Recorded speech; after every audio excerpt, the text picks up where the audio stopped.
بسم اللہ الرحمن الرحیم۔ سامعین محترم، ایک اہم مسئلہ جو ہے وہ آپ کے گوش گزار کرنا ہے۔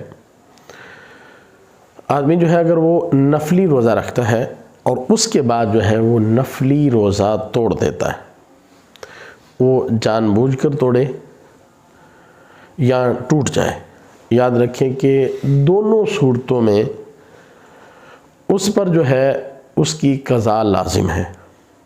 لیکن یہ بات یاد رکھ لیں کہ قضا لازم آتی ہے، کفارہ لازم نہیں ہوتا۔ نفلی اگر کوئی شخص روزہ رکھتا ہے، اسے توڑ دیتا ہے، تو اس پر وہ کیا ہو جاتی ہے؟ قضا لازم ہو جاتی ہے، لیکن اس کے اوپر کفارہ نہیں ہوتا۔